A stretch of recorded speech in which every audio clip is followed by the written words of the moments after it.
An ambulance took over 5 hours to get to our house when my sister was sick, simply because it was lost trying to find our address. Unfortunately, incidences like this affect thousands and thousands of people across the country in rural townships. Good day, I'm Zolo from Abiri Innovations. We help make townships and rural communities accessible through maps. The word Abiri is from a Swahili language, which means travel or crossing. The problems we've identified include the lack of property identity, as well as high mortality rates in rural townships. This image is taken from Google Maps from one of the villages in Limpopo, where the only point of direction to move around are the churches and the schools, nothing more. As a solution to this problem, we provide an integrated mapping system that essential services and courier companies can use to find addresses in both townships and rural communities. This image represents a community that has been mapped with the blue clustered dots as properties or household in that particular community. On the other hand, this image represents our system where we show things like the front view image of the school, GPS coordinates, street names, house numbers, and many others. We do this not just for the schools and churches, but for every property and household in the community. Since most townships and rural communities are considered informal in the sense that they lack conventional mapping data such as street names, our data collection team collects specific information such as census numbers, name and sections of the townships and villages in order to create a system that even our clients can easily use. This collected information is then incorporated into our base maps, where we create the most reliable and user-friendly system, where, for example, our clients can punch in the name of the house number, the name and the section of the township or village, and the system will automatically provide them with maps and navigation to get to the address. Most importantly, we promote pro-poor tourism, where users can locate local tourism businesses in these places.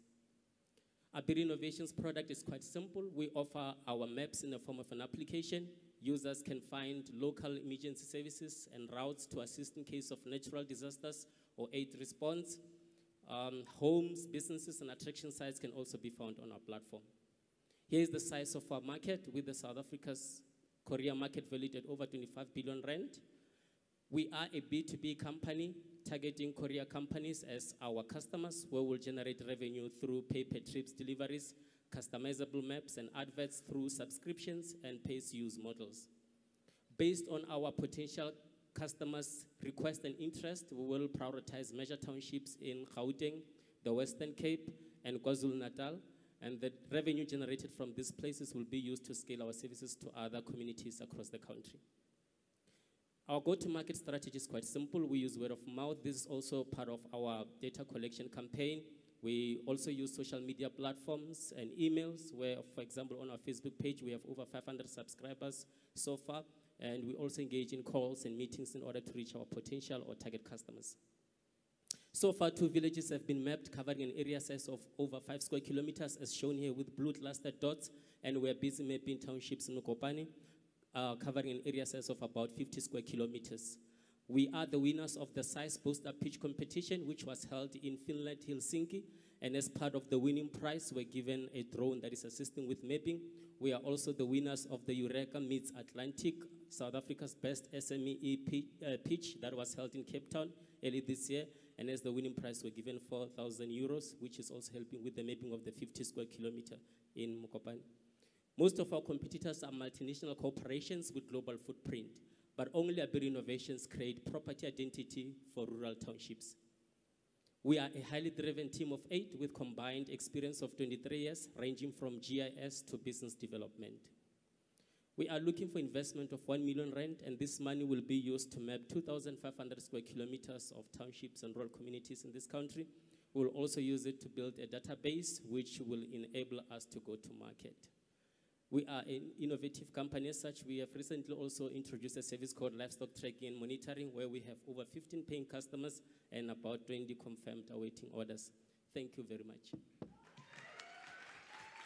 Abiri, a bunch of winners you are. Well done on that presentation. Judges, any questions? We have one from Alisa. Greetings, Twelelo. Pleasure Hi. to meet you. My background is in ICT, so I was quite naturally, the questions kept popping up. I'm glad that you've got a GIS specialist in your team because this is a global problem bigger than the focus that you've taken now. Obviously, we will allow that you want to start somewhere, then grow. The bigger problem being, there's limited African data sets that can append existing remote sensing and satellite-based location services that are out there. So one of my curious questions would be around, I would be interested to see your value chain and to see how you will be able to then have an offering that can tap into that existing market. That is still a big gap of the availability of African data sets. Okay, noted. Yeah, also just to touch on what also she said, we have a partner like in South Africa that are offering satellite imagery and data, so we utilize those. We also have a company in Russia that is also having a very comprehensive part of the African market that as part of our scaling as we go up, I think they've done a good work. So I think that is part of the things that we are already exploiting. The Eureka campaign has also introduced us to the sustainability call, which we are collaborating with a lot of European countries at the moment, and which is good for us. Okay, thank you. Get in touch with Sansa as well. Okay, awesome, noted. All right, 20 seconds. Can you just talk a little bit about your use of funds? So the 1 million rand, you mentioned that it will be used for mapping. Can you just take that one level down for me, please? So the 1 million rand will be used to, because we have a campaign. Currently, part of our prototype, we did a small prototype of 5 square kilometers, now it's 50 square kilometers. The challenge in scaling is we can't use human beings to go and collect, like in big places like Soweto, Tembisa and all that. So we're developing a system that is a co-creation with the community, so that will go into that where we give incentives like airtime and data, and then communities can supply us with the information that we need, and that can also enable us to scale faster. Thank you. Fantastic. All the passion in the world. Thank you so much.